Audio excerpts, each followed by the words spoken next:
You are a diversity hire. You are a DEI hire. You pander. You know, and she thinks she's some kind of boss bitch. Yeah, you're a bitch, but like you didn't get that way because you're a super smart boss. You got that way because you're super bitchy black token. Like, it is what it is. So I don't know that anyone's ever told her that, but that's the obvious and I'm kind of done with all the Uncle Toms. In a way, I'm done with all the Uncle Toms. I'm done with Jason Whitlock. I'm done with Candace Owens.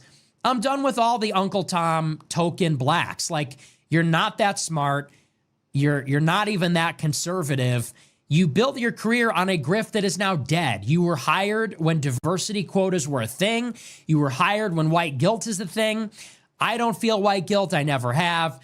DEI is over. So now you're done. You need to be fired. Like, you're done. Nick Fuentes cooks Candace Owens and reads her for filth. Nick Fuentes just burned Candace Owens so badly she might need to file an insurance claim. This wasn't shade, it was a wildfire. Candace, who used to sit comfortably at the Daily Wire until they tossed her out in 2024, thought she could waltz back into the spotlight without scars, but Nick lit the torch and went scorched earth. He said it plainly, Candace Owens is nothing but a DEI hire, an Uncle Tom token black wheeled out when conservatives need a black face to co-sign their agenda.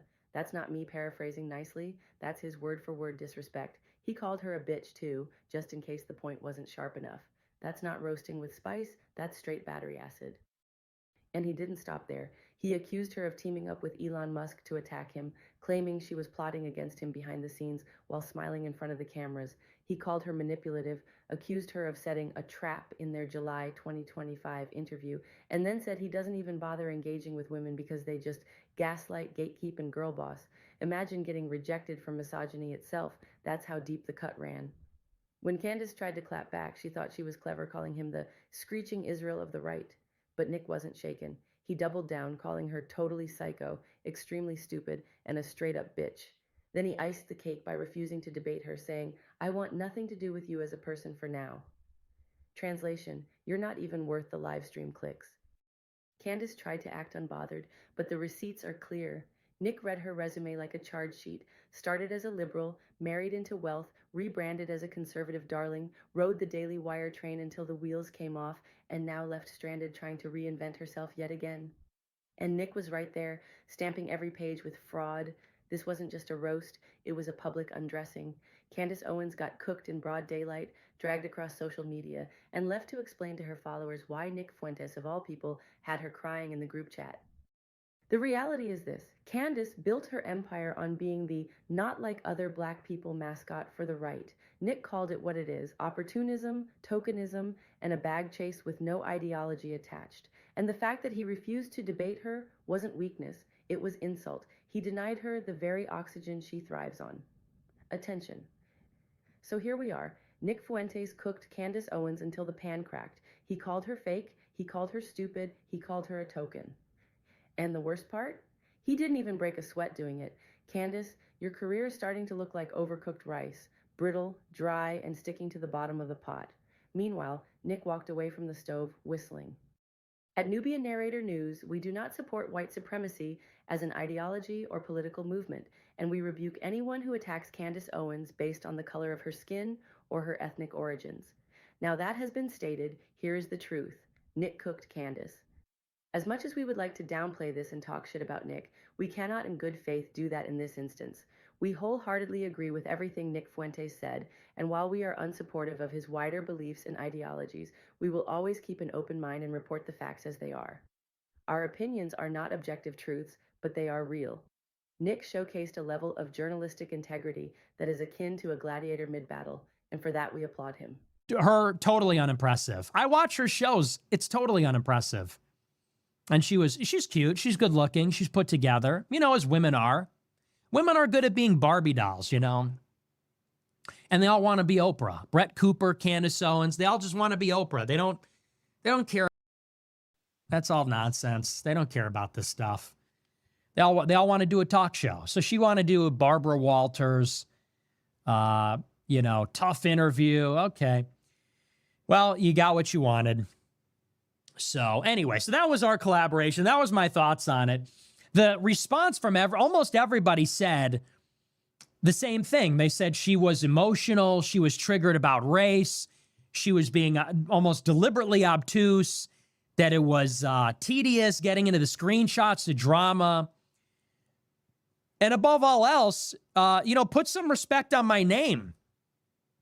And I hit the nail on my head at the end. I kind of went off. And I said, look, I was 17. What's your excuse? You got married later than me. You got red-pilled later than me. You became a truth teller later than me. And you haven't gone through a fraction of what I've gone through. And she wants to call me out. That's what she texted me. She goes, I'm calling you out. And my response to that is, bitch, you have no right to call me out. And maybe it's time for you as a woman to sit down and shut the fuck up. That's me, a man.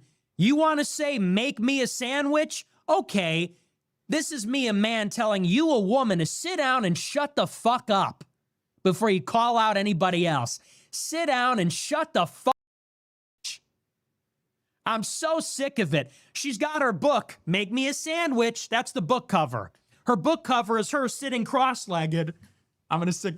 Her book is her sitting cross-legged, make him a sandwich. Okay. You want that, huh? All right. Well, hey, listen, daddy's home. Hey, a real man is home. I'm pulling up my sleeves. You want to call me out? Sit down and shut the fuck up, bitch. That's what a man has to say. And make me a sandwich and make it good. Turkey and provolone. Can you handle that? But I did eat last night. Turkey and provolone. That's how I feel. And honestly, that's how I feel about it. Yeah. Make him a sandwich. And then she's going to give me, she texted me on Friday, I'm calling you out. I've had enough of you calling me out. You cannot call me out. 1, you are a woman. 2, you have not gone through a fraction of what I have gone through. You know nothing.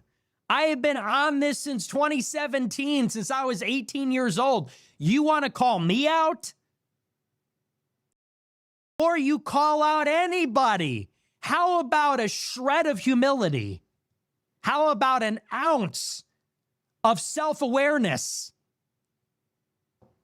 Why don't you observe the fact that while you had a contract at Daily Wire, Turning Point USA, InfoWars, book deals, and by the way, because you're a black woman, because you are a semi-articulate black woman, you're like Obama. She don't talk with that Negro dialect. She was a black woman who did the conservative grift, and she rode that tokenism doing fucking Blexit for 10 years, making millions of dollars, and then married into a wealthy family, and then discovered there's something going on with Israel after only everybody started to know. Now you want to call me out, the OG?